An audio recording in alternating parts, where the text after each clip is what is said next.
vamos a ir empezando tempranito y de a poquito acá por estos caminos, por estas calles de Catamarca, con nuestro tema de hoy, que es Arqueología de la Conquista.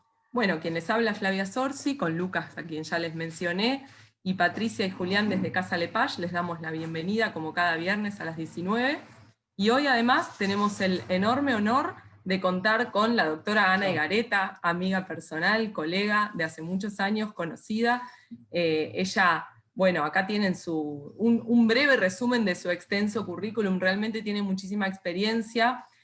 Ha trabajado en muchos lugares, no solamente en Catamarca, la hemos encontrado trabajando en Misiones, en Santiago del Estero, inclusive en Paraguay, bueno, en Entre Ríos, en Buenos Aires, en Ciudad de Buenos Aires. Ella además es docente, esa gente que quiero, ¿no? Que me gusta que venga a difundir su actividad, investigadores que además se dedican a la docencia, que además se dedican a la divulgación, más allá de los datos que ustedes están viendo en pantalla.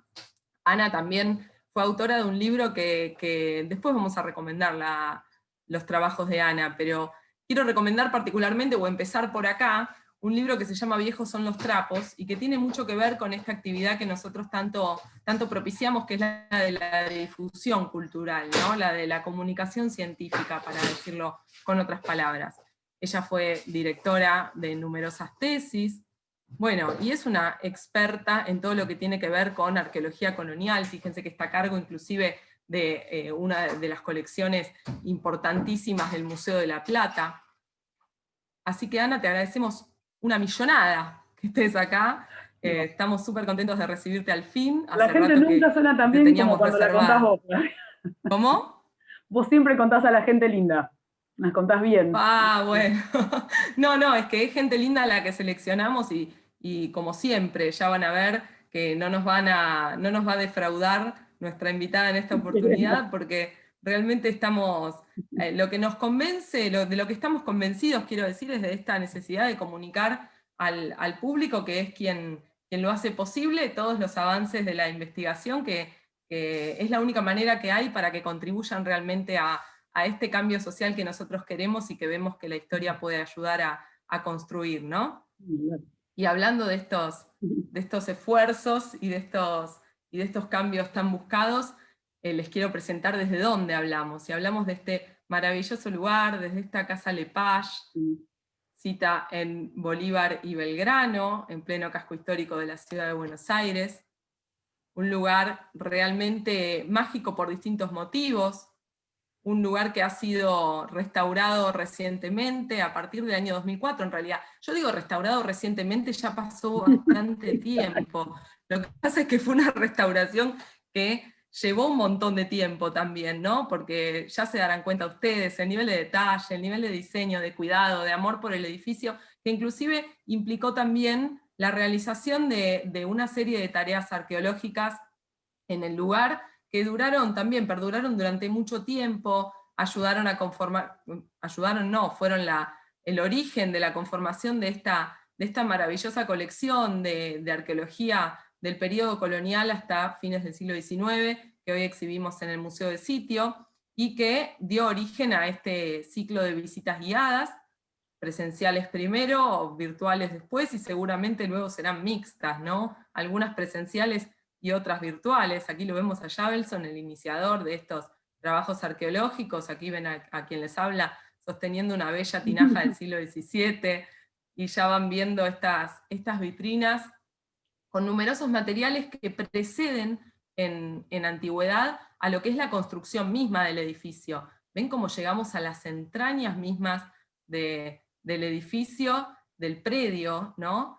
Excavando entre sus cimientos para descubrir numerosos contextos que por suerte estaban muy bien conservados y que tenían una definición en cuanto a la cronología bastante clara, que nos permitieron ir reconstruyendo la historia de la ocupación de este lugar o de los usos de este lugar desde principios del siglo XVII hasta fines del siglo XIX, además de todas las modificaciones desde el punto de vista arquitectónico, ¿no? De la historia misma del edificio. Y las evidencias de todo esto fueron dejadas a la vista e integradas al recorrido que hoy en día todos podemos disfrutar. Además del Museo de Sitio, está la Galería de Arte, presidida por Marta Bravo, quien los recibe y los lleva a conocer a distintas obras y artistas contemporáneos. Esto es una hermosa combinación de historia con modernidad. Y además tenemos el restaurante Puerta del Inca y distintos espacios que pueden disfrutar para realizar todo tipo de actividades, ¿no? Además del hotel, por supuesto. Está ahí, expectante, esperando que llegue la vacuna.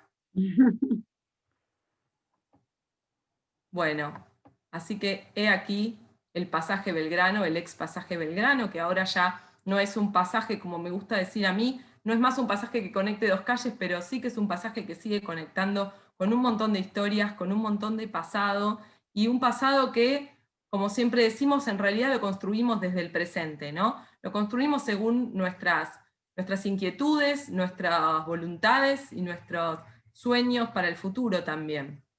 Les cuento un poquito más en detalle la historia del predio para que lo conozcan más a fondo. El edificio en sí es de fines del siglo XIX, lo manda a construir el acaudaladísimo comerciante Carlos Guerrero, luego de que lo heredara de su hija, la famosa Felicitas, la que se dice que fue en algún momento la mujer más bella de Buenos Aires y que fue víctima de femicidio, desgraciadamente. Y es uno de los casos más conocidos de nuestra historia, si bien hubo muchos más. Felicitas lo había heredado de su marido, Martín de Álzaga, quien era mucho mayor que ella había enviudado y lo había heredado de él. Los Álzaga también, una familia súper acaudalada de estas clases altas porteñas, que lo habían comprado a la familia de la Peña Arana, y así podemos ir estudiando una serie de pases de manos a lo largo de todo el siglo XIX, para encontrarnos con que la primera edificación que se realizó en el predio es de fines del siglo XVIII y corresponde también a la casa de un comerciante, de una pareja, de Francisco de Almandós y Josefa Puebla. Anteriormente tenemos un espacio abierto que fue utilizado por distintos habitantes y a ese periodo anterior a la primera construcción corresponden los hallazgos más antiguos, que datan de 1600 a 1650.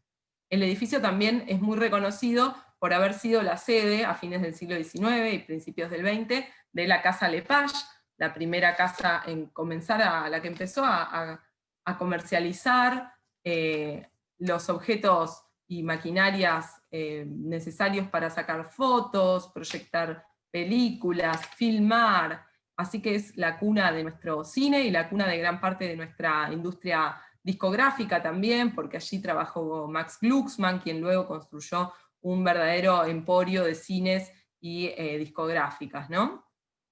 Y además es también un lugar muy emblemático para lo que es la arquitectura de nuestra ciudad, porque es una obra firmada por el arquitecto Alejandro Virasoro, no la obra en sí, sino una intervención que él realiza en la década del 30 para la compañía de seguros, la Continental Seguros Generales, que había adquirido este edificio en 1923. En 2017 empezamos con estas visitas al Museo del Sitio, luego de que el lugar haya sido restaurado y puesto en valor por el estudio de Ana María Carrio. Aquí estamos todos excavando en distintos sectores del edificio y distintos momentos de todo este largo proceso, que por suerte pudimos protagonizar, ¿no? Un proceso que no siempre es tan largo. En general, como suelo contarles, en la arqueología de las ciudades contamos con tiempos un poco acelerados, pero en este caso pudimos trabajar durante prácticamente una década. Y aquí estamos, en esto que ahora es la usina cultural. Y vamos a empezar silbando bajito también, porque en realidad la voy a dejar hablar a Ana todo lo que ella merece, que es muchísimo, pero les quería hacer una pequeña introducción a este tema de la arqueología colonial, que quizás les sirva también a ustedes para después ir situando lo que Ana les va a contar en las distintas problemáticas teóricas que les voy a presentar brevemente.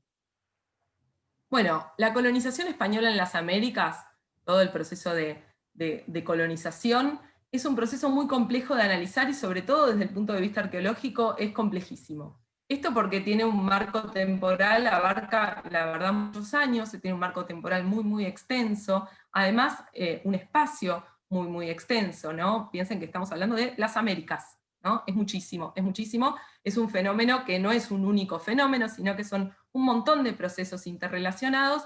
Imagínense analizarlo desde un montón de fuentes distintas como hacemos los arqueólogos, que no solamente nos basamos en los restos materiales, sino también en documentación histórica, iconográfica y demás, como los que nos siguen ya se dan una idea de cómo trabajamos los arqueólogos y se imaginarán este coro polifónico de voces contándonos un montón de cosas sobre toda la historia de la conquista en las Américas. Son distintas potencias, además, las que protagonizan, potencias en el sentido naciones, ¿no? Las que protagonizan este proceso como colonizadoras.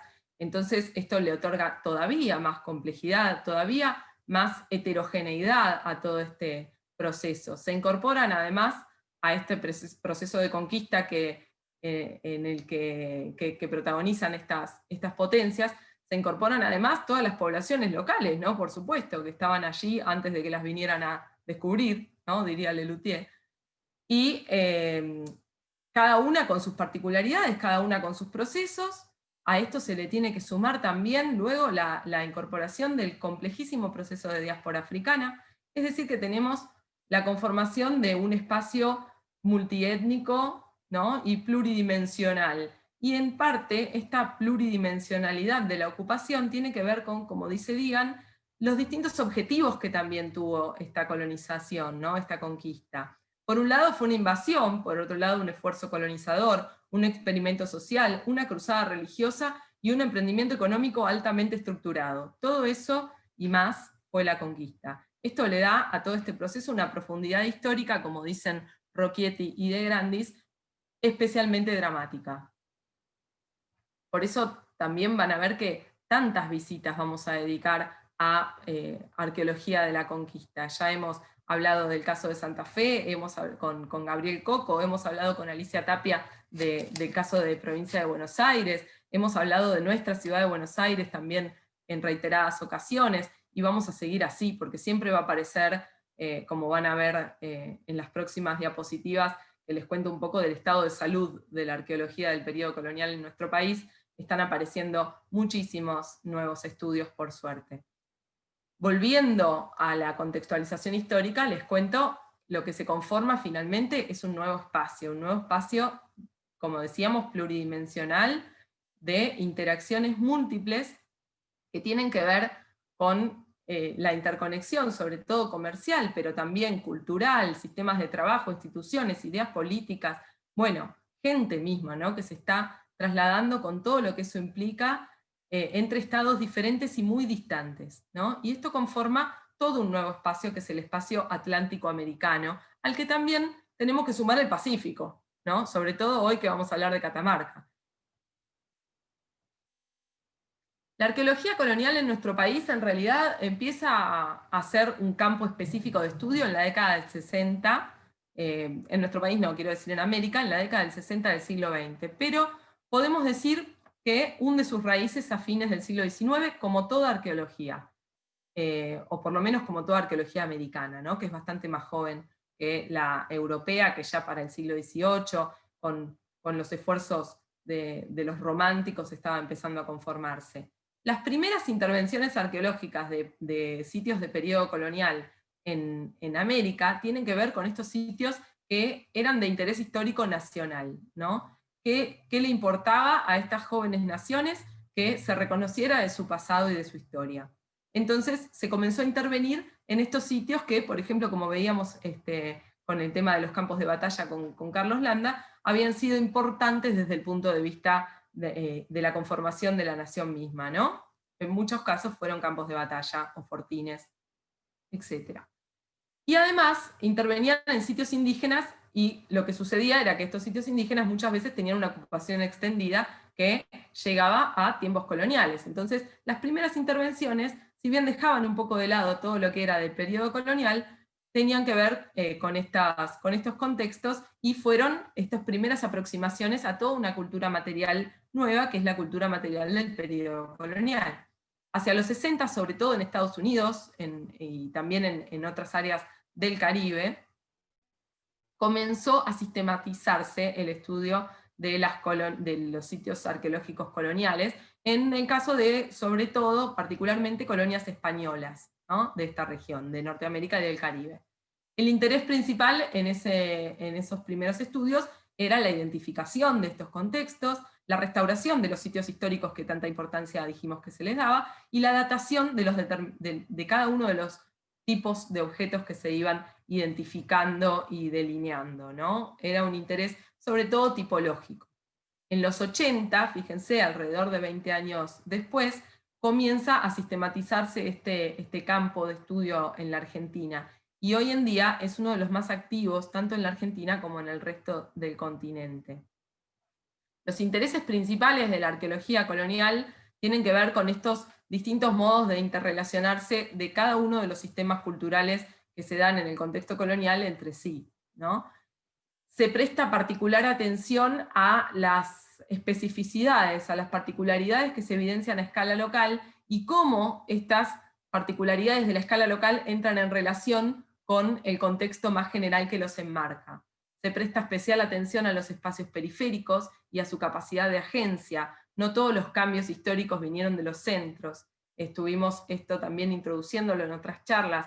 Las periferias, como normalmente se las llama, tuvieron una capacidad de agencia muy importante y determinaron muchísimos cambios en la historia del proceso de colonización y de descolonización. Y esto tiene que ver con que no siempre la agencia de los actores sociales de los espacios coloniales sigue la normativa oficial, ¿no? Entonces, cuando hay esta rebeldía o este irse por los márgenes de la legislación, todo esto que no está expreso en la documentación escrita y que muchas veces lo vamos rastreando a través de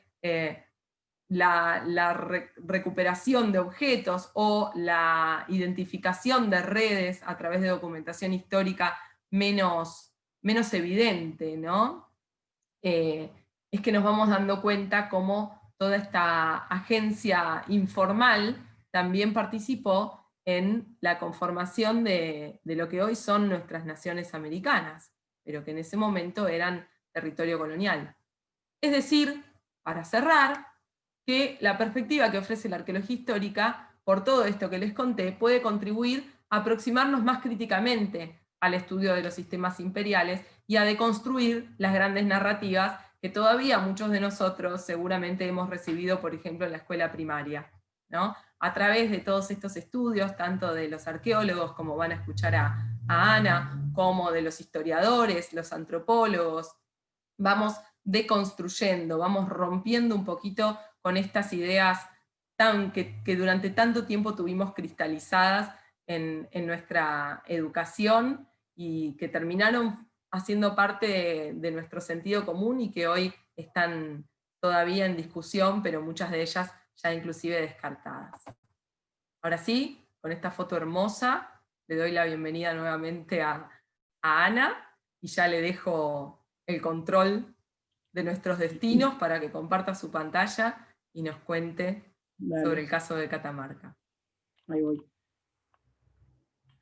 Me viene bárbara una de las últimas ideas, esta de construir o empezar a pensar de vuelta el colonial, porque un poco de eso se trataba Me imaginé. La investigación que hicimos.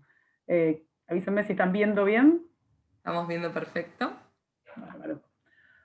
Bueno, justamente la idea, lo que les voy a contar hoy, tiene que ver con lo que fue mi tema de tesis doctoral hace como 17 años, así que es como volver un poco al primer amor, que siempre uno tiene como sentimientos encontrados. Por un lado querría hacer todo diferente, y por otro lado decir, bueno, qué bueno que hicimos esto en su momento. No mucha gente sabe que hay una ciudad de Londres en la provincia de Catamarca, específicamente en la región de Belén, que es el centro de la provincia. Estamos en la región de Precordillera, y es una Londres muy diferente a la Londres de Inglaterra. Es una Londres de cielo azul todo el tiempo, de pocas nubes. Es la cuna nacional de la nuez, por lo cual si en algún momento quieren comprar nueces, las nueces confitadas son maravillosas. Son impagables. Sí, absolutamente. Y Maravilla. la historia de esta ciudad empieza con este señor, que es Juan Pérez de Zurita. Juan Pérez de Zurita es quien va a fundar la ciudad a mediados del siglo XVI, como parte de este avance conquistador que mencionaba Flavia, y quien le va a dar este nombre tan curioso, que no parece ser muy coherente con una ciudad española, pero era españolísima. Pero como las historias buenas hay que contarlas desde el principio, vamos a ir al principio. Flavia les comentó, y que veo que ya por la gente que estuvo antes ya venían hablando un poco de esto. Igual, en esto sí, quienes hicimos la escuela primaria hace más o menos más de 20, 25 años, esto lo estudiamos y lo estudiamos bien, y es la idea de que en América se fue conquistando a través de diferentes líneas de exploradores que fueron entrando desde diferentes regiones, fundamentalmente en lo que hoy es el territorio argentino. Las dos principales vinieron desde el Río de la Plata, y la otra, muy importante en cantidad de población, vino desde el norte. Bajó desde Perú, entrando a los territorios que ahora son las provincias del noroeste.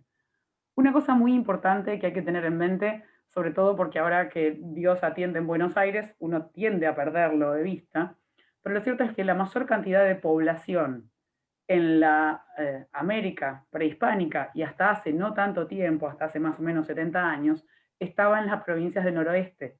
Y en toda América la mayor cantidad de concentración poblacional sigue estando en los Andes.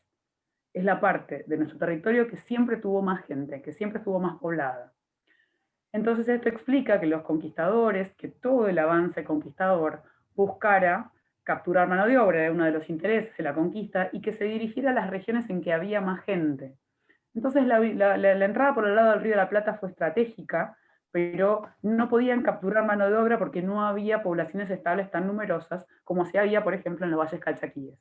Ese es el motivo del avance desde lo que va a ser la zona de Cusco hacia el noroeste argentino. Y la zona de Cusco era la capital de un imperio extremadamente extendido, que era el imperio incaico. El imperio inca es el imperio en extensión de los más grandes que se conocen, con dominación efectiva del territorio que se conocen en la historia del mundo. Si lo comparan con el imperio romano, tiene 8 veces la superficie que llegó a abarcar el imperio romano. Esto es mucha superficie. Y superficie en altura. Fue también el imperio más alto. Conquistó la altura promedio de una parte de los Andes, acuérdense que es 3.500, 3.700 metros.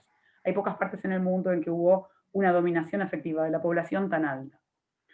Esos miles y miles y miles de kilómetros cuadrados estuvieron en algún momento ocupados por lo que fue la parcialidad inca. Los incas fueron una de las muchas poblaciones que ocuparon los Andes, pero son las que están en plena crisis política en el momento en que llegan los conquistadores a América.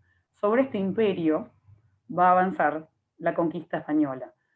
Le decimos española de gusto, pero en realidad, para hablar bien, habría que hablar de una conquista ibérica, porque no fueron los españoles quienes van a desembarcar en América, sino que fue la península ibérica, que en ese momento apenas empezaba a convertirse en España.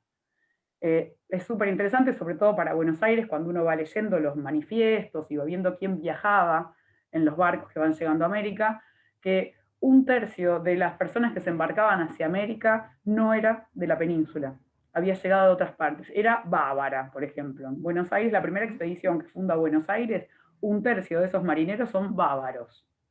Muy interesante también, lo que sí se impone es el castellano. Todos van a terminar hablando castellano. Pero es interesante en esta deconstrucción de lo que fue la conquista, pensar que no solo son españoles los que van a avanzar sobre el territorio argentino en el siglo XVI. Y les decía que la llegada, y por eso Flavia decía que acá hay que prestarle atención al Pacífico, la llegada de la mayor cantidad de conquistadores a Argentina se va a producir desde los territorios del norte, desde Perú y desde Chile, pero esos conquistadores habían llegado por el Pacífico a los territorios que ahora son las costas de Chile y Perú. Y habían llegado por el Pacífico, desembarcando de este lado del Atlántico, cruzando el Darién, cruzando una de las selvas más espesas del mundo, y después navegando hacia las costas peruanas. Digo para que pensar la trayectoria de la que estamos hablando en términos de movilización de la población, y Flavia les decía, traían una cantidad importantísima desde el primer barco, desde el primer día, de esclavos africanos. Y una parte importantísima de esos esclavos africanos va a terminar en las provincias del noroeste argentino. y es uno de los protagonistas de la conquista que en general no tenemos muy en mente, no está muy trabajado, y recién le empieza a asomarse a eso la arqueología, hace por lo menos la de nuestro país. En otros países se ha trabajado un poco más, nosotros recién estamos arrancando. Pero entonces, sobre este imperio inca, va a avanzar el universo español, y se va a encontrar con un mundo que es completamente construido y completamente urbano. Eh, para los que tuvieron la suerte de ir a Perú y los que planifican alguna vez ir, hay muchísimo más de arquitectura inca que Machu Picchu, así que las recomiendo recorrer. Pero los españoles se encuentran con este mundo perfectamente construido, con muchísima cantidad de población. La cantidad de población que vivía en los Andes en ese momento no solo era la concentración más alta para toda la región sudamericana, sino que excedía por lo menos en 3 veces la población europea. Estamos hablando de números y de concentraciones urbanas de gente muy importantes. Una de las grandes discusiones que suele haber entre arqueólogos y historiadores es si la idea de ciudad existía en América antes de la conquista. Porque entre las cosas que creímos durante mucho tiempo, creímos que las ciudades llegaron con los europeos. La ciudad, que es un concepto, una categoría que tiene ciertos rasgos, durante mucho tiempo se pensó que se había empezado a construir en América a partir de la llegada de los europeos. Y lo que probó la arqueología es que en realidad había ciudades, enormes ciudades, extensas ciudades, en América, en Argentina, antes de los incas, por ejemplo, Tastil, grandes extensiones de terreno con grandes cantidades de poblaciones que eran incluso muy grandes para la región. Pero bueno, les decía, los conquistadores cuando llegan van a encontrar un universo perfectamente construido, perfectamente urbano, perfectamente lleno de caminos, y es sobre ese universo que van a empezar a sentarse. Esto es interesante también pensarlo porque cuando uno imagina a los conquistadores, o por lo menos, esto es muy divertido preguntárselo a los chicos a veces, hay como un imaginario de gente avanzando sobre la nada, o en extensos caminos que llevan de la nada a la nada, de la costa, se bajan de la carabela y van hacia la nada. No, América era una América poblada llena de ciudades. Y los conquistadores rápidamente descubren, y es parte, digamos, del proceso de organización de la conquista, la captura de ciudades como un mecanismo efectivo de control de la población. En las ciudades estaban las autoridades de ese mundo andino, que por lo menos en esta extensión del Tahuantinsuyo estaba dominado por los incas. Esto era solamente para mostrar que había mucho más que Machu Picchu en el mundo andino. Sabes, Ana, que hoy justamente a partir de tu presencia acá hablamos con Reinaldo Moralejo, que dice que va a venir. Así que vamos a estar... Tendría que haber venido él antes. Porque lo que Sí, yo bueno, cuento vos después. porque sos obsesiva de la cronología, evidentemente. No, no, vamos a saltar, no hay problema. Yo tengo un problema, los arqueólogos tenemos muchos problemas, entre ellos el problema de la cronología. Que No uno hay quiere problema, contar no hay que problema, va a venir el después, va a venir el bien, después. Pero bueno, Reinaldo así que Moralejo, ya que les está anticipo también a los que están escuchando que vamos a tener de nuevo la temática inca, pero bien de lleno la temática inca entre nosotros, con el caso del sitio El Xincal de Quimivil, que también les va a estar presentando un poquito Ana hoy, desde el punto de vista de la arqueología colonial. claro, en esta obsesión por la cronología, Reinaldo trabaja con incas y yo trabajo con colonial. Como el mundo colonial avanza sobre el inca, en mi cabeza él tendría que haber hablado antes. Bueno, son Pero dos bueno, conquistas, ¿no? También. son dos conquistas completamente diferentes y acá Son entramos dos imperios. en la parte interesante de pensemos la conquista. Eh, es cierto que tal vez sea el periodo menos explorado de la historia argentina, seguro.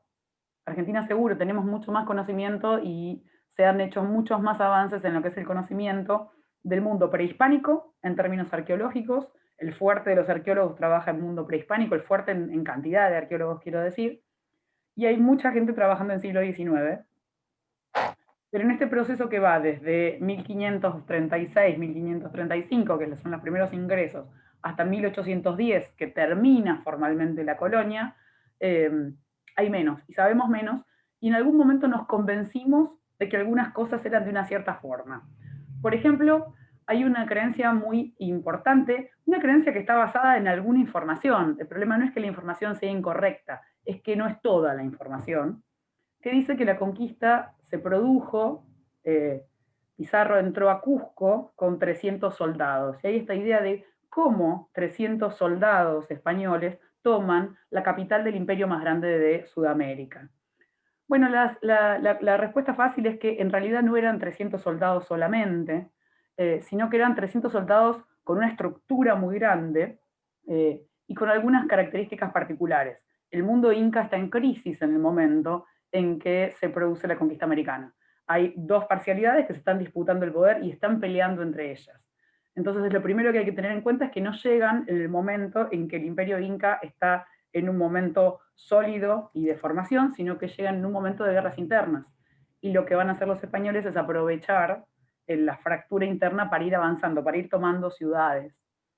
Las otras cosas divertidas que son interesantes de pensar en la conquista es, por ejemplo, ¿ustedes se imaginan, alguna vez alguno estuvo en Catamarca, por el norte, si estuviera en Perú, genial, ¿se imaginan vestidos así en el verano peruano, o catamarqueño, o jujeño, o cruzando los Andes? Hay como un imaginario muy interesante sobre cómo se suponía que eran los españoles. Quemabas, quemabas, se te venían a acercar y quemabas. Como método para perder Quemadura de peso, tercer grado. sí, para llegar divina al verano debe haber sido un método fantástico. Pero lo cierto es que esta imagen del conquistador es una imagen muy de exageración positiva en algún momento, porque los convertía en figuras heroicas, y de mucho desconocimiento de cómo fue la realidad. Los conquistadores van a abandonar rápidamente, los muy pocos que tenían armadura, porque no todos tenían armaduras, no todos tenían caballos, no todos tenían armas de fuego, las van a abandonar bastante rápidamente. De hecho, en el registro arqueológico americano, no estoy hablando ya solamente de Argentina, en el registro arqueológico americano no hay hallazgos de armaduras. Se han encontrado algunos pedacitos de alguna cota de malla, de esa que son anillitos tejidos, pero como esto, ninguno. Ese morrión que tiene, ninguno. No hay hallazgos, no hay evidencia de que un solo conquistador haya sobrevivido, haya bajado del barco y sobrevivido con esto opuesto. Entonces también es interesante pensar cuál fue la materialidad que van a transportar los conquistadores, cómo se vestían, cómo se movían. Otra cosa muy interesante para pensar y que nos van mostrando las excavaciones en Catamarca y en otros lados es la idea de que la conquista fue favorecida por el uso de armas de fuego, que los conquistadores utilizaron las armas de fuego y que eso les dio una superioridad tecnológica sobre los grupos locales. ¿Saben, adivino, cuántos hallazgos de balas de arcabuz hay en todos los sitios coloniales de Argentina? Digo, ya después de, como dice Flavia, después de 120 años de arqueología y por lo menos 60 de arqueología colonial, hay muchos sitios excavados.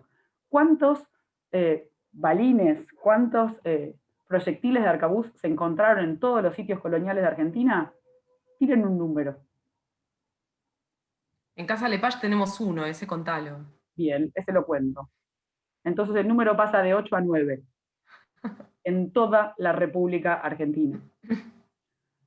Esto se reproduce en otros países también. Casi no hay hallazgos, casi no hay evidencias de armas de fuego. No porque no las hubiera, las había, pero eran pocas. Fueron mucho más importantes las lanzas y los caballos. Caballo aparece en todos los sitios arqueológicos coloniales del país y en todos los de América. Entonces, hay que repensar, o por lo menos la evidencia nos lleva a repensar si realmente las armas de fuego tuvieron la importancia que les asignamos en algún momento. Porque la evidencia material no está diciendo eso.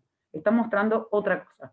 Está mostrando que los caballos y las lanzas fueron fundamentalmente lo que permitieron ese avance. Y la tercera cosa muy, muy importante para repensar la conquista es los enemigos de los incas. Como les decía Flavia al principio, los incas fueron un imperio que había invadido una enorme superficie del territorio americano que era habitada por otras parcialidades.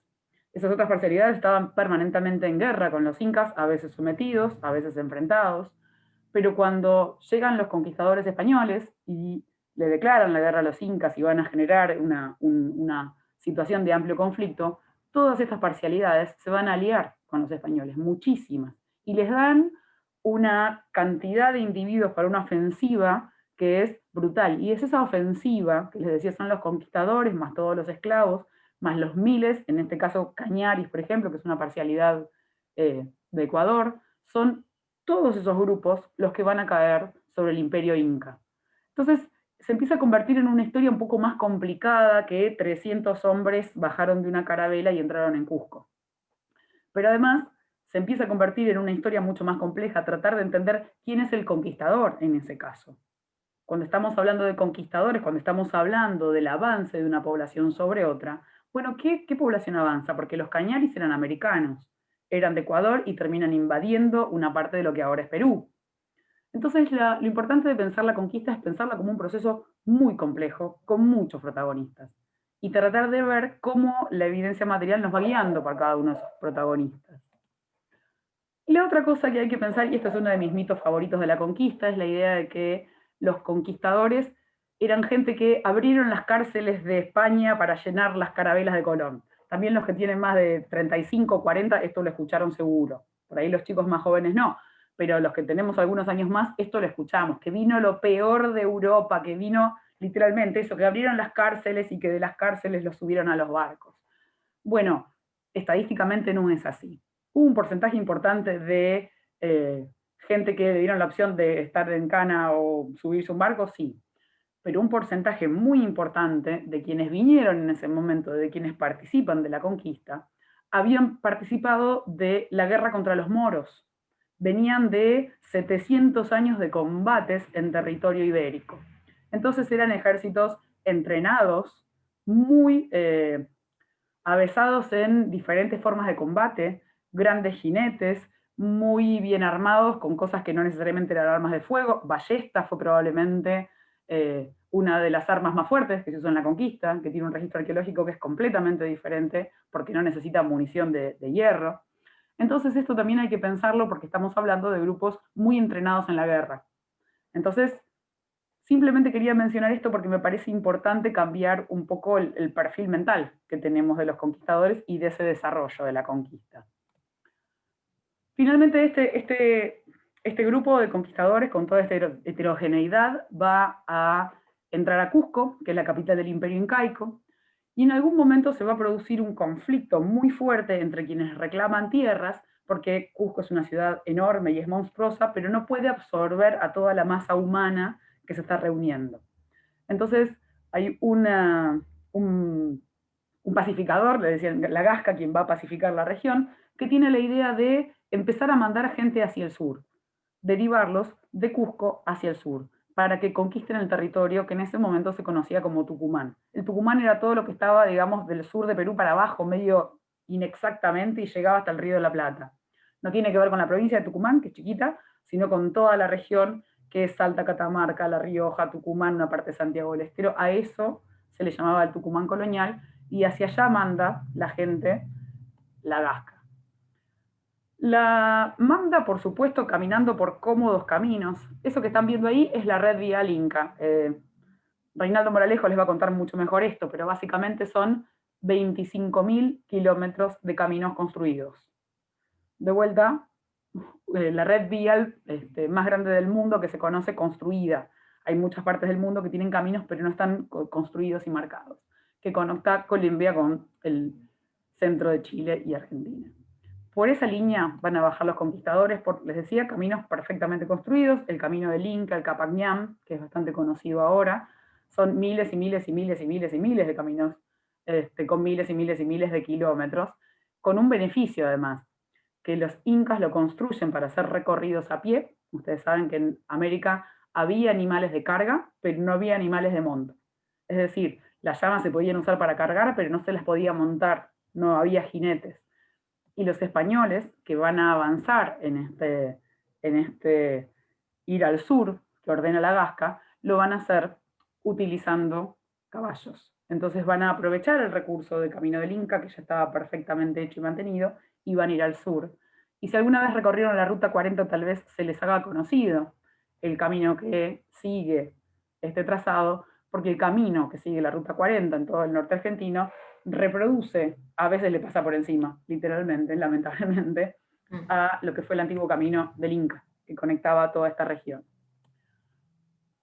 En ese avance hacia el sur, en algún momento, entra Juan Pérez de Zurita, el señor de la estatua que puse al principio, y va a fundar en este lugar, este mapa yo lo amo, es maravilloso, es un mapa del siglo XVI, es de los primeros mapas que hay, perdón, es del XVII.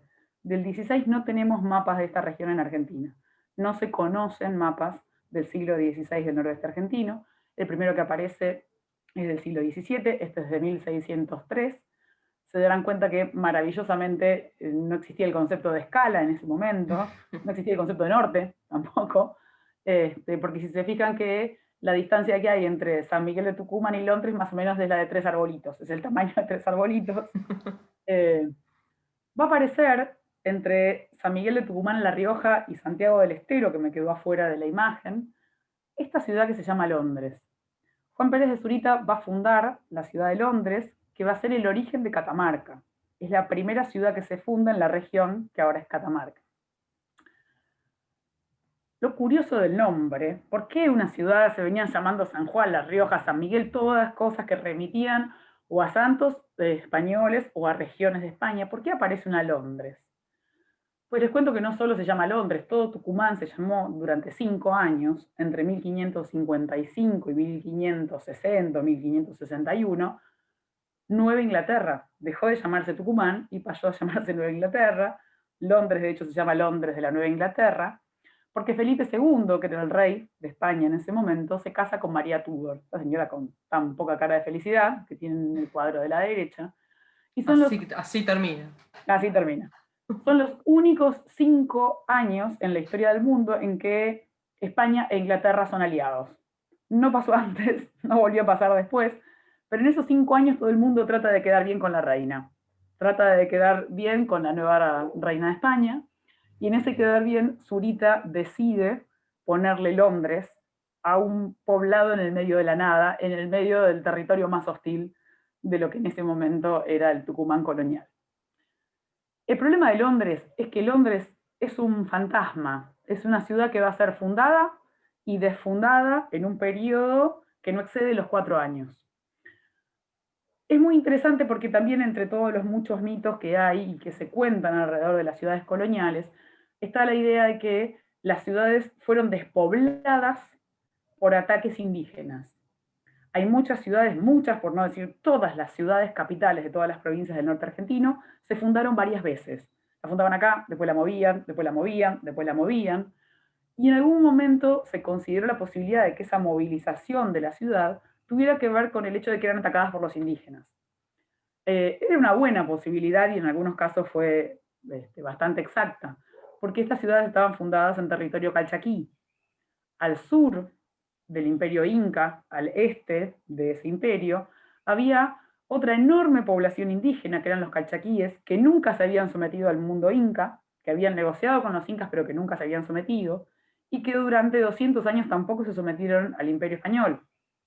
Por lo cual realmente era un mundo complejo. Yo siempre digo que hay que pensar y hay que mantener muy en mente que durante todo el siglo XVI los españoles perdieron la conquista, durante el XVI hasta entrado el XVII. Era un momento en que les iba mal. Como después les empezó a ir mejor, después la situación se acomodó colonialmente, uno tiende a olvidar que la conquista fue un fracaso importante durante varias décadas al principio. Y en ese mapa complejo empieza a definirse el universo colonial actual. Las ciudades que ahora son las capitales de todas las provincias del norte se construyen en ese universo complejo de mover ciudades que supuestamente eran atacadas. Lo interesante que está mostrando la arqueología es que muchas de las ciudades no fueron atacadas. Muchas de las ciudades van a despoblarse por problemas administrativos de los españoles. En muchos casos el principal conflicto... Es muy creíble. Vos decías en algún momento al principio que hay un tema con la ley, con el respeto con la ley y con los márgenes de la ley. Lo maravilloso del mundo colonial es que es un mundo con muchos niveles legales. Hay una ley que te permite ignorar la ley. La frase más repetida en los documentos coloniales ibéricos de todo el siglo XVI, la forma en que América, los conquistadores americanos, le van a contestar al rey, es: se acata pero no se cumple. Esto es cuando el rey mandaba órdenes de cosas que él quería que se hicieran, la gente decía: oh sí, ok, nos enteramos, pero no lo vamos a hacer. En esta Londres, que supuestamente había sido atacada, lo que empezamos a ver haciendo otra lectura de otras evidencias y de otros documentos es que en realidad se despobló por un problema administrativo entre los españoles. Pero la pregunta seguía siendo: ¿dónde estaba? Londres en la actualidad es una población, que es esa que están viendo ahí, es una población que debe tener 150 personas, pero tiene 2 iglesias. Muy típico también del noroeste argentino. Y es una ciudad que en superficie no muestra lo que podría pensarse como una huella colonial. No hay rastros que pudieran permitirnos identificar en esa pequeña ciudad actual la Londres del siglo XVI. La buscamos, excavamos, encontramos cosas muy interesantes, pero que seguían sin ser coloniales, seguían sin ser esa ciudad que estábamos buscando de Juan Pérez de Zurita. Y esto, por supuesto, también nos llevó a preguntarnos cómo era una ciudad en el siglo XVI que estábamos buscando, una ciudad en los Andes. Y lo que empezamos a pensar fue que tal vez, viendo los antecedentes, veíamos que lo que habían hecho los españoles en su recorrido de norte a sur había sido no fundar ciudades nuevas, sino aplicar una política que les había dado muy buenos resultados en la reconquista de la península ibérica, que era fundar ciudades que ya estaban fundadas. Y él no lo vio, como diría Y él Lelutier no lo también. vio, claro. Volviendo a Lelutier. Lelutier. En realidad ellos sí lo vieron y les pareció muchísimo más operativo, era en términos urbanos mucho más económico utilizar una población que ya estaba en funcionamiento, capturarla y utilizarla, que fundar de cero. Eso que están viendo ahí es Cuenca, la ciudad de Cuenca es una de las capitales de Ecuador, está construida sobre una ciudad inca que se llamaba Tomebamba. La ciudad de San Miguel de Piura, la primera ciudad de Perú, que es una de las ciudades más al norte, estaba fundada sobre una aldea Tangarangá. Eh, Eso es Cusco.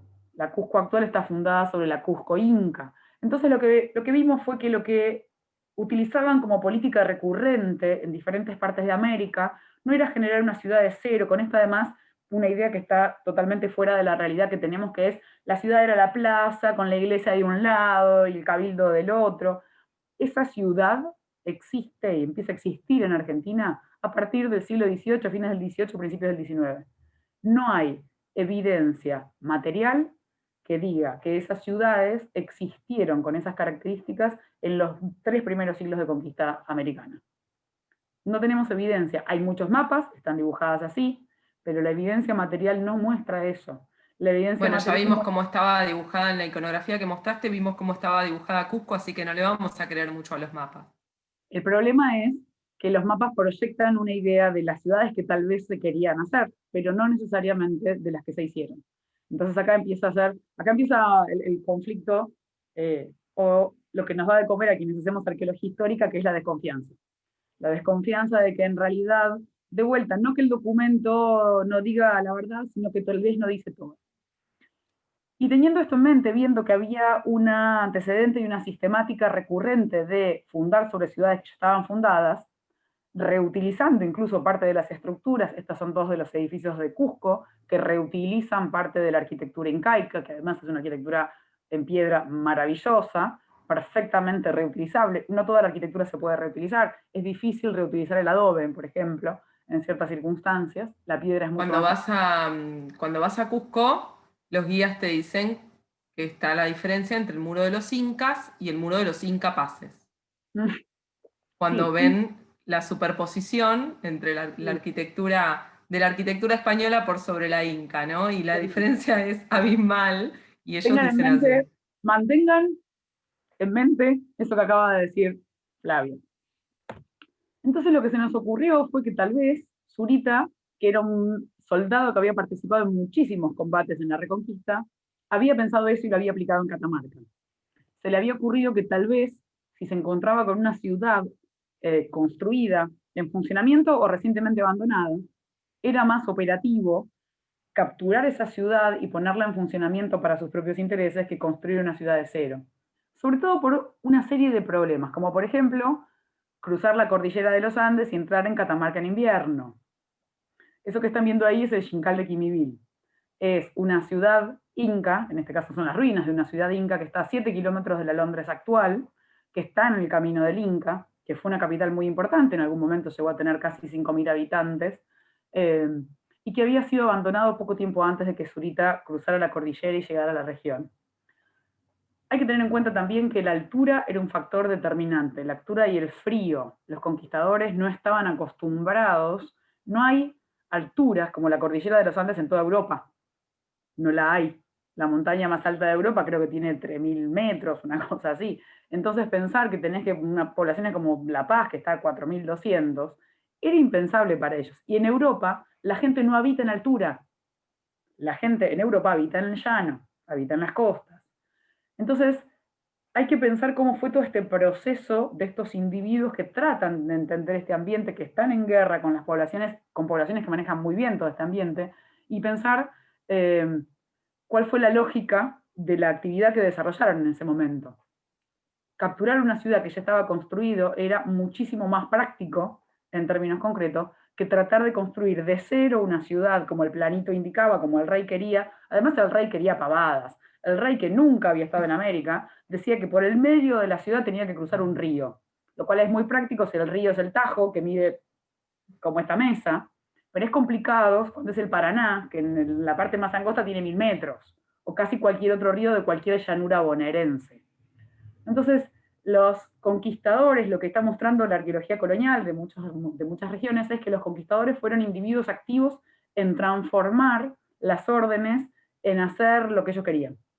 Pero además en esto empiezan a participar todos los otros individuos que se van a ir sumando durante el trayecto de la conquista para llegar a conformar lo que eran los grupos expedicionarios, que insisto, eran muchísimos individuos de diferentes parcialidades indígenas locales que van a establecer diferentes tipos de alianzas y coerción y van a ser a veces esclavizados, a veces convencidos, a veces contratados por los conquistadores. Entonces el grupo del avance expedicionario incluye un montón de gente que no solo son los conquistadores. Entonces, Zurita entra en el Xincal, en esta ciudadela incaica recientemente abandonada, en junio de 1558, en uno de los inviernos más fríos en la historia de América. Y se encuentra con esto, con 23 hectáreas construidas en piedra, probablemente estaba techado en ese momento porque el abandono había sido reciente, y tiene la opción de empezar a construir una ciudad, les decía, como decía el rey que tenía que ser, o reaprovechar esto. Lo que pensamos es, porque el antecedente así lo indicaba, que lo lógico es que hubiera reutilizado parte de estas estructuras. La pregunta era cómo identificarlo. El Xincal ahora es una ruina conservada, pero es una ruina. Y lo que vimos es que el edificio que más se repite en el mundo inca, o uno de los más repetidos, es este edificio que se llama Cayanca. Esto es una reconstrucción, una proyección de cómo eran las cayancas, que eran espacios comunales. Los arqueólogos, esto pregúntenselo a Cute después, nadie sabe si tenían puertas en los extremos más angostos. Sí se sabe que tenían puertas en los extremos más largos. Eran espacios ¿Sabés, comunales. Ana? Perdón. Sí, Dato de color, dale. además de mis aros, ¿no? Que son el homenaje al tema del día de hoy. Estos aros que además se reiteran con mi foto de perfil en Casa Lepage. Estoy en la reconstrucción de la Cayanca en Tecnópolis. Ah, Hoy me fantástico. acordaba mucho de eso cuando ponía la Cayanca fotito y tamaño. digo, sí, en esa aproximación que tenemos desde Buenos Aires al Xincal que Sí, es Tecnópolis, ¿no? claro. Bueno, el problema del mundo americano, sobre todo el problema del mundo americano de algunas regiones, es que es difícil de meter en una escala humana. Hay una parte del mundo americano que es totalmente, no es, Bueno, no es ahí un patrimonio, poquito lo experimentás, porque por lo menos te no es patrimonio de metes. América. Yo nunca estuve en África, pero lo que he visto de arqueología africana es exactamente lo mismo. La escala de estos continentes es impensable desde una Europa que entra 25 veces en la provincia de Buenos Aires o algo así, estoy diciendo una burrada, pero lo que quiero decir es que la escala de ciertos espacios americanos es Ujú, difícil de percibir cuando el referente es un universo más acotado, sobre todo en lo doméstico, en el mundo europeo. ujú, En el Xincal lo que encontramos son las ruinas de muchas callancas, y les decía, la cayanca era una de las estructuras principales de habitación y de trabajo que tenían los incas, era consistente con sus prácticas culturales de mundo comunal, en que las personas desarrollaban actividades sin la idea de espacio privado que tenemos en este momento y que es una herencia directamente europea. Entonces, esta es una casanca reconstruida, la casanca más grande del Xincal, pero para que se den una idea, esto es como debe haber sido en algún momento, con techado y con toda su estructura completa. Y esto es lo que queda en el Xincal, que son fundamentalmente parte de las bases y las paredes. Pero ven que la característica fundamental de este elemento arquitectónico es que no tiene paredes internas. La Cayanca era un gran espacio, las actividades se desarrollaban en el interior de ese gran espacio en que la gente circulaba con diferentes posibilidades, pero siempre sin divisiones internas. Si ustedes se paran en una cayanca, si se paran en cualquiera de las cayancas del Xincal, en cualquier cayanca de cualquier sitio incaico que no haya estado reocupado por los españoles, lo que va a ver es esto. De una punta llega a ver la otra, porque básicamente la característica es la ausencia de divisiones internas. Cuando nosotros empezamos a trabajar, revisamos todas las estructuras y nos llamaron, en particular, esta estructura la atención por primera vez.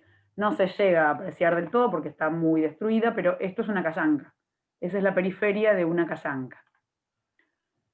Y cuando yo me paré en la punta de una cayanca, en vez de llegar a ver la otra, lo que vi fue esto, que parecían derrumbes. El sitio está lleno de derrumbes, tiene piedras caídas por todos lados después de 500 años, pero me pareció que este en particular era un derrumbe que estaba demasiado regular. Esto que ven acá hay muchas piedras con números que tienen que ver con los procesos de reconstrucción y de intervención previa que tiene el sitio. El sitio, el Xincal de Quimivil, se identificó en la década del 80 y durante 30 años el equipo de Rodolfo Rafino estuvo trabajando en este sitio y sigue trabajando todavía en este sitio, así que está muy toqueteado, si lo quieren, como ruina, pero con fines de investigación.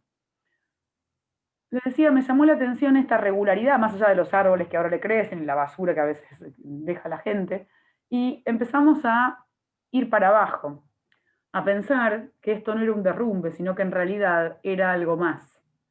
Y ese algo más terminó siendo finalmente una pared. Y esa pared terminó siendo 5 paredes que dividían el espacio de la cayanca en secciones más pequeñas. Antes del Durlock, ¿no? Todo esto antes del Durlock, Claro. no quedó otra que hacerlo así. Pero ¿se acuerdan lo de los Inca y los incapaces? Bueno, no sé si tan así, pero lo que vimos, y fue muy interesante, esto es otra pared exactamente en otra de las casancas, lo que vimos fue que había mucha diferencia. Miren la diferencia entre esta pared, ahora voy a buscar una foto en que se ve mejor, esta pared y esta pared. Las paredes que seccionaban la cayanca eran paredes desordenadas, mal hechas, que estaban mucho peor conservadas que las de las periferias, y parecían no haber sido hechas por incas. Entonces, les decía, la estructura que en el mundo inca debió ser así, lo que nosotros encontramos es que en realidad era así. Teníamos cayancas que estaban divididas internamente. Y acá sí estamos los incas y los incapaces. Esta pared perfecta, plomo, que cae, a la cual es muy difícil fotografiar porque el sol de Catamarca es una cosa alucinante, es incaica. Esta pared es incaica. Esta pared feíta y mal hecha y que parece que se está derrumbando, que no tiene cimientos y que además en la base estaba llena de material de origen europeo, es la evidencia que encontramos en el Xincal de la reocupación. Esas paredes fueron uno de los elementos que vimos que mostraban que el sitio inca había sido reocupado después por españoles, que después de haber sido abandonado por los incas, el sitio había sido reocupado, que lo que habían hecho los españoles, que eran pocos, frente a una arquitectura incaica que es monstruosa, habían hecho lo que haríamos todos, que es le pusimos paredcitas, porque cada grupito quería tener su propia casita, su propia habitación, su propio espacio doméstico, que no era comunal, como el espacio inca, sino que implicaba secciones menores. Las paredes de esas feitas están hechas con, además, un sistema que se llama tapial, que no existía en América, existía el adobe, pero no el tapial, antes de la conquista. El tapial es un sistema de origen musulmán. Los musulmanes lo llevan a España y los españoles lo traen a América, que implica que uno pone una tabla y otra tabla y rellena el centro con barro o con piedras. Cuando vos sacás las tablas, las piedras se sostienen, como están sostenidas estas, por gravedad y por barro, pero después de un tiempo se derrumba. Mientras que el mundo inca tiene una arquitectura de piedras encastradas que sobreviven además terremotos. Catamarca tiene, el Xincal soportó varios terremotos, y lo que se cayó no son las paredes incaicas de 700 años, sino las paredes coloniales de 450. Porque básicamente los que construían en ese momento no tenían idea que estaban en territorio sísmico, pero además no tenían idea de cómo construir. Una de las cosas, con eso estamos trabajando ahora, una de las cosas más interesantes es pensar quién construía durante la conquista. Porque cuando los españoles todavía perdían la conquista en estos primeros 70 años, cuando no habían todavía capturado mano de obra para ponerla a trabajar, construían ellos. Y la pregunta es, ¿y ellos qué hacían en España? ¿Eran constructores? ¿Tenían la menor idea de cómo hacer una pared? Bueno, parece que no demasiada. Asociadas a estas paredes aparecieron otras cosas que después lo que nos permitieron fue precisar las fechas. Vimos que el sitio había estado reocupado, pero estábamos tratando de ver, podía haber sido reocupado en años posteriores, en siglos posteriores. Bueno, aparecieron cosas, finalmente se hicieron fechados radiocarbónicos que nos indicaron que era a mediados del siglo XVI, y aparecieron esto que están viendo acá abajo, son dos balas de arcabuz totalmente coloniales, bien del principio de la conquista, que son de esas 9 que les comentaba que se conocen, y algunos otros elementos que fueron poniéndose cada vez más diagnósticos para permitirnos pensar que estábamos frente a una serie de elementos de la Europa medieval, si se quiere, o de la Europa del siglo XVI, que fueron las pequeñas cosas que fueron llegando a América. Uno de los resultados más interesantes de la arqueología colonial que tenemos ahora es que, a diferencia de lo que se pensaba, que el mundo colonial era un mundo invadido de materiales europeos, en realidad es un mundo invadido por una lógica europea, pero en que la materialidad dominante sigue siendo la indígena o la colonial, es decir, lo que surgió de la transformación, desarticulación de lo indígenas, de indígenas puestos obligados a trabajar, a hacer algo, por un español que ni siquiera hacía eso mismo en España. Entonces, el mundo colonial tiene un surgimiento que es muy interesante, y una identidad propia que es muy interesante empezar a explorar. La arqueología durante mucho tiempo, esto es una opinión totalmente personal, durante mucho tiempo se enfocó en lo que había sido la destrucción del mundo indígena, que es indudable que hay un mundo que se acaba, pero no se interesó por ver que había un mundo que estaba surgiendo, desde lo material, desde lo social, desde lo cultural, que es tan interesante como el anterior. Y es el mundo que va a influir también mucho en el mundo, por lo menos desde lo arquitectónico y lo material, en que habitamos ahora. Entonces, bueno, nada, ya para terminar, lo que encontramos también fue algunos elementos constructivos y cosas que nos fueron precisando la idea. Esto es una cosa que a mí me fascinó. Estaban unas pocas vigas del techo que habían colapsado. Las vigas las habían clavado con clavos de herraduras. Los conquistadores en ese momento, evidentemente, ninguno era un buen constructor y no tenían suficiente hierro para hacer nada más, y no tenían la habilidad del mundo indígena, que no usaba clavos, sino que usaba tiento para atar los techos, y clavaron, los clavos de herradura son así, no sé si los vieron alguna vez, clavaron vigas de quebracho con clavos de herradura.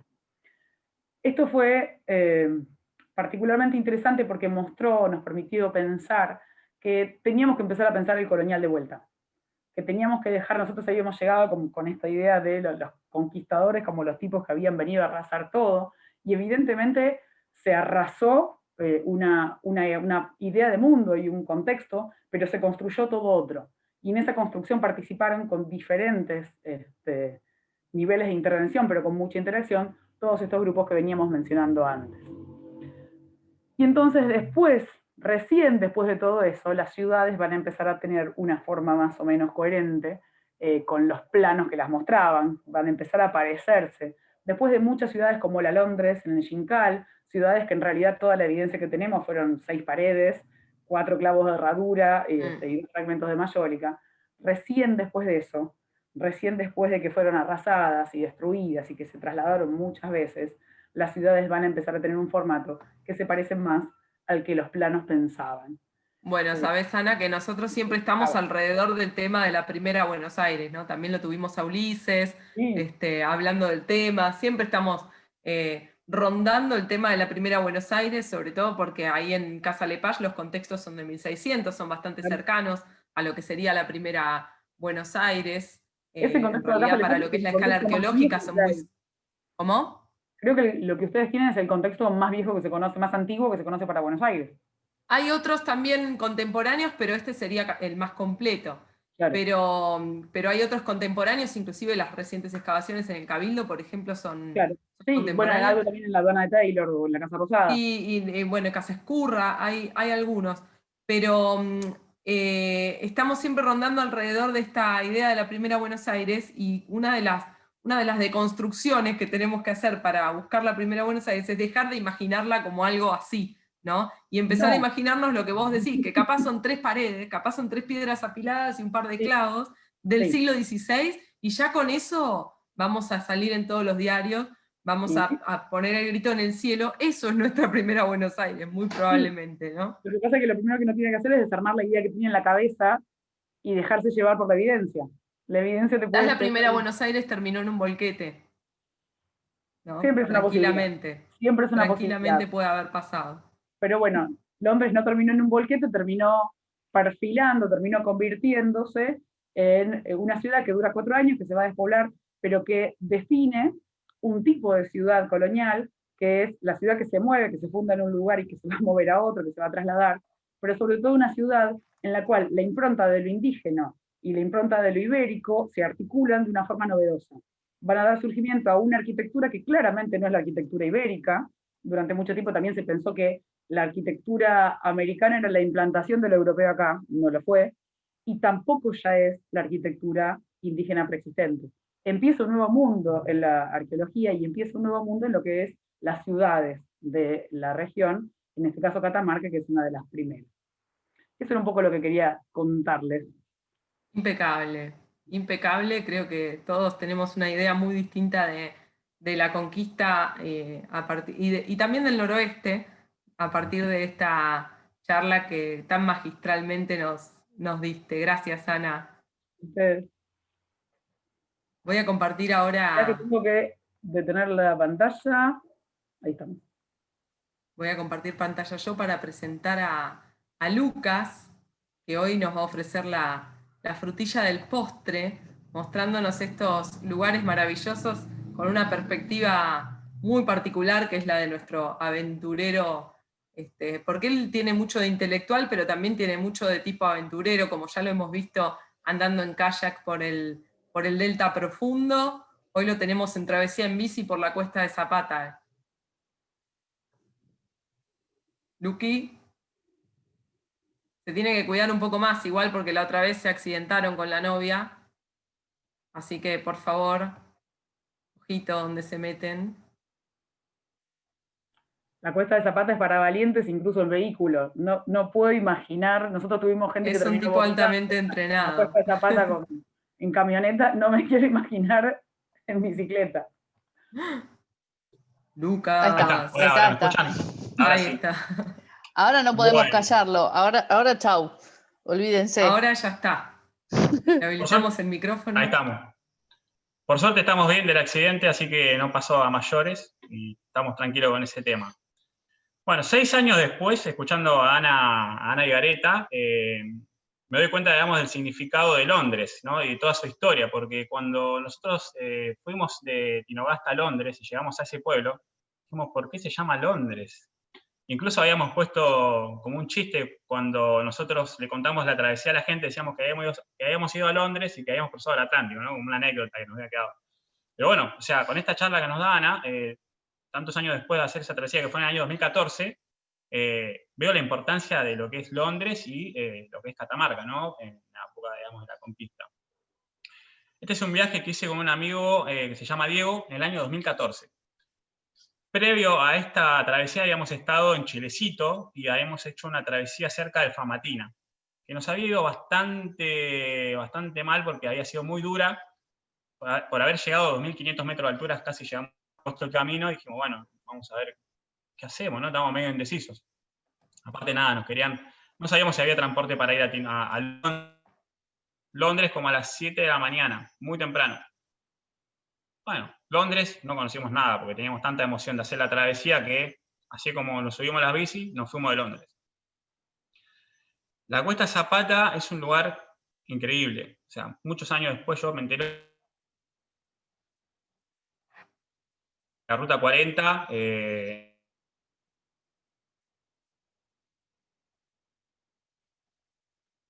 la Ruta 40, hasta que después cambian, digamos, las rutas y la Cuesta Zapata queda como un camino alternativo, bastante peligroso. Y también me entero que iba paralelo al Camino del Inca. La verdad que, o sea, me quedé asombrado después de tantos años que era un lugar tan importante. Bueno, nosotros arrancamos nuestra travesía, durante el camino no cruzamos a nadie, 65 kilómetros fueron. íbamos con mucha agua, porque sabíamos que no íbamos a encontrar nada en el lugar, y empezamos a hacer el descenso. Flavia, si querés ir pasando Dale, vos decime. del paisaje, ¿no? Había nubes, ese día estaba nublado para nuestra suerte, porque habíamos hecho el viaje en noviembre, ya hacía mucho calor. En la travesía anterior habíamos sufrido unos 30 grados, por eso llegamos arriba casi medio deshidratados, con mucho calor. Bueno, este es mi amigo, en la parte de lo que es la entrada de la cuesta, que acá parece que está bastante bien el camino, transitable, pero luego se empieza a poner de esta manera, como la foto que está en la izquierda, se empieza a poner complicado el camino. Para los vehículos es imposible, salvo las motos o alguna camioneta 4x4 que están muy deteriorados. Y bueno, ese era en medio del miedo que nos habían inculcado en Tinogasta, que decía que era un peligro, más la parte de lo que es la bajada, ¿no? O sea, que hay precipicios, etc. Bueno, nosotros, la verdad que con la bici no tuvimos problemas porque, o sea, para nosotros el ancho era suficiente, no había riesgo, digamos, de poder desbarrancar y nada. Y acá pueden ver, o sea, las nubes tapando la montaña, porque ese día estaba nublado. Llovió un poquito, pero después paró. Y bueno, fuimos haciendo el ascenso en medio de la nada, un camino increíble, o sea, no nos cruzamos a nadie, a nadie. ¿Vamos pasando, Flavia?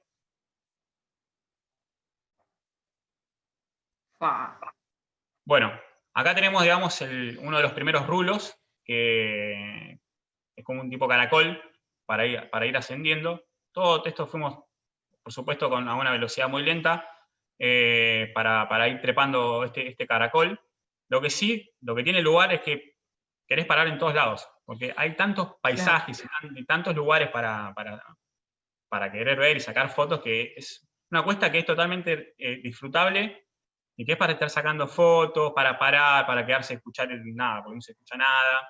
Y la verdad que fue un viaje tremendo, y la cuesta está deshabitada, no hay nadie en el camino. Tiene estas trepadas y más adelante después hay un valle. Seguimos pasando, Flavia. Esta cuesta estuvo, bueno, como les había contado, hasta el 79. A partir del 79 ya no le hacen más mantenimiento y hacen que la cuesta empiece a ser un camino muy peligroso para los vehículos, porque se empieza a deteriorar. Con el paso del tiempo, imagínense la lluvia, los aludes, todo, hacen que este camino sea un peligro para los vehículos, ¿no? Y estuvo más o menos transitable hasta el 2000, y después ya en 2012 hubo un accidente grave, donde murió una turista, que iba con su marido, iba en una camioneta, bajó a darle indicaciones y se cayó por un precipicio. A partir de ahí ya directamente colocaron carteles que después más adelante van a ver que la cuesta era intransitable. Bueno, de golpe nos encontramos con un valle. Nosotros pensamos que era todo descenso en trepada, no, pero de golpe tuvimos una llanura en este valle así, que nos permite, digamos, descansar un poco de las trepadas, ¿no? Lo único que vimos en esta parte del valle, una antena, se ve que alguna antena transmisora o algo, pero después no hay absolutamente nada, hay que ir con mucha precaución, y es el paisaje total, se disfruta al 100.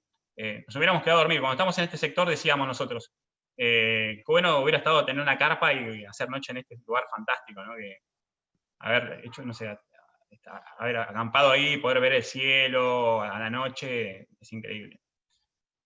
Así que bueno, vamos a ver la siguiente foto.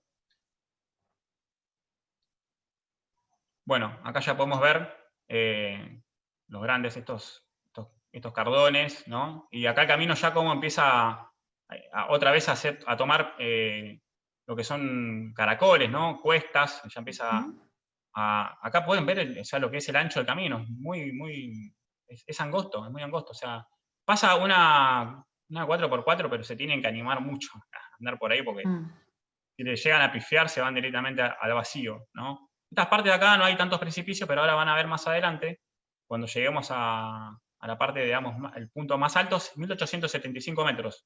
Nosotros salimos más o menos a las 7 de la mañana, habremos salido de ahí y habremos llegado al mediodía más o menos al punto más alto, porque fuimos disfrutando del paisaje, que era la idea, ¿no? Ahí está mi amigo Diego con su camarita pro en la cabeza, porque iba filmando parte del camino.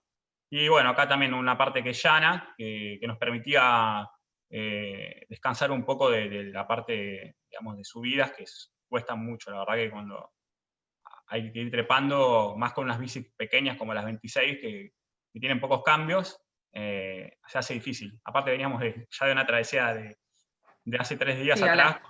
a la vuelta los cuádriceps te ocupan toda la huella. Uf, no, tremendo. Otra que una 4x4. No. Desbarrancás del tamaño que te quedan las piernas. Tremendo, sí, sacamos una pierna increíble.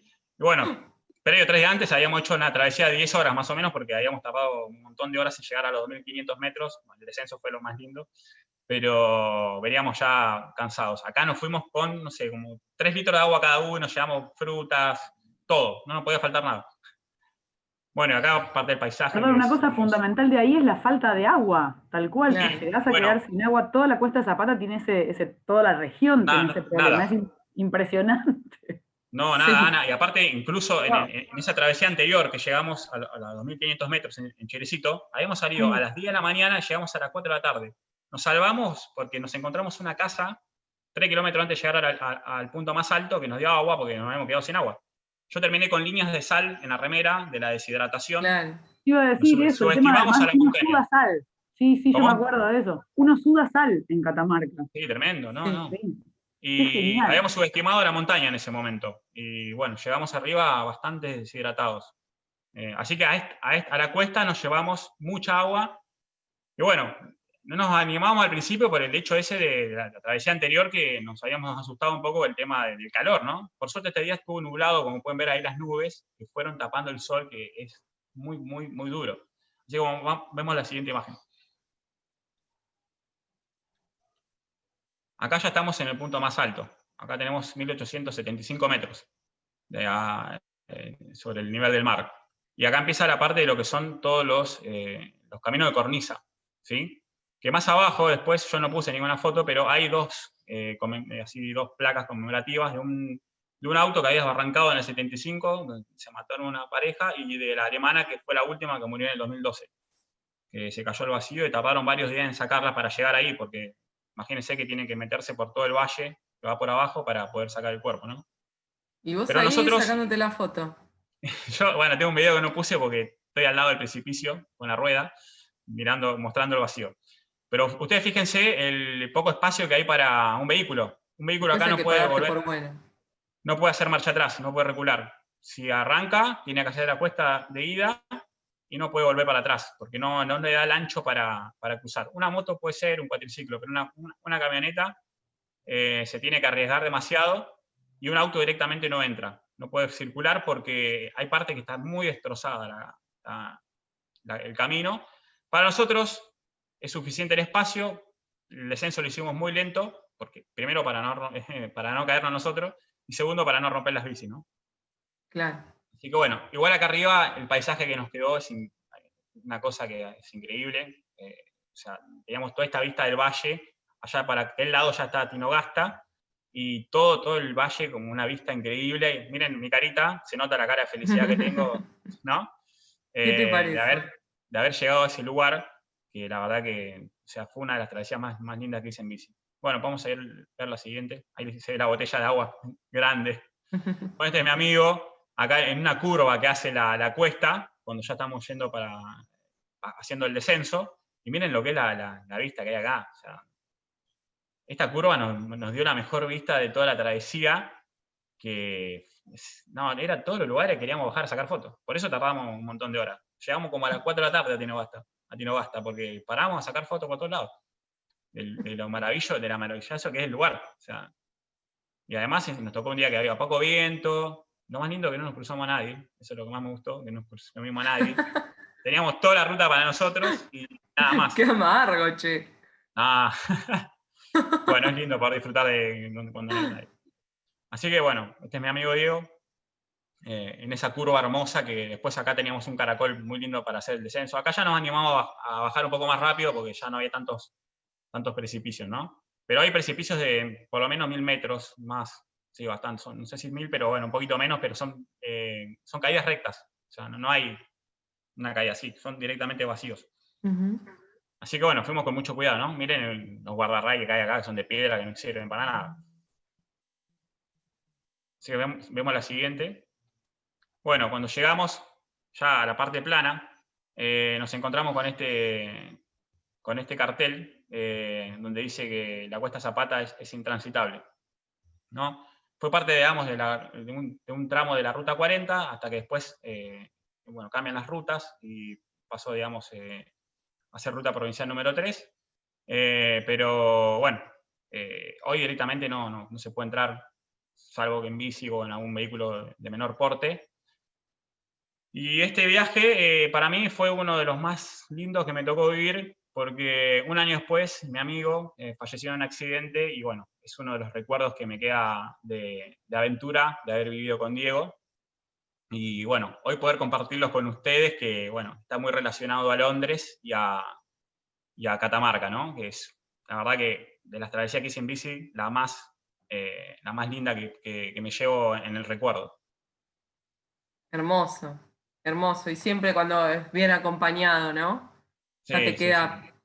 La verdad que es verdad Fantástico. lo que vos decís. Tantas veces que uno dice, bueno, alguna vez voy a hacer. Y Lo que después pasa es que los destino lugares son la gente, los lugares en realidad. Sí. Siempre. Tal cual. Así que, bueno, nada, esto es un gusto compartirlo con ustedes. Gracias, Luqui. Y cuídate un poco también, ¿viste? Porque está buenísima tu turismo aventura, pero no, hay que portarse bien. hay que portarse bien. Lo estás llevando a Sonia ahora por tu mal camino. Nada. Buenísimo que puedas hacer estas cosas. Puede pasar. Así que ya está bien, por suerte. Bueno, pero Gracias, es genial, porque además conoces todo desde otra perspectiva. Bueno, y para ir terminando, bueno, hoy las lecturas recomendadas son Ana, su perfil. Búsquenla, googleenla, tiene un montón de trabajos publicados. Pero vos dijiste el clave, Ciencia que Ladra, tal vez el de arqueología. Es de la colección Ciencia que Ladra, Viejos son los trapos. Viejos son los trapos es el más divertido. Es el más divertido para el que, sí, inclusive para leer con chicos. Y luego tiene desde Ciencia que Ladra hasta sus trabajos académicos más eximios, todo disponible para que lo puedan leer, y de los más distintos lugares, ¿no? La van a ver, como les dije, en Misiones, la van a ver en Catamarca, la van a ver en Buenos Aires. Nosotros te mencionamos muy seguido porque estamos a poquitas cuadras de tus hallazgos en el atrio de San Ignacio, así que también tenemos esas intervenciones. Igual es muy divertido porque no tiene ninguna forma de mérito sobre lo que encuentra, pero siempre se atribuye a haber encontrado cosas lindas. Y bueno, sí, tenés, el mérito lo tenés, la cosa ya estaba ahí, pero alguien la trabajó y la dio a conocer y no se le escapó.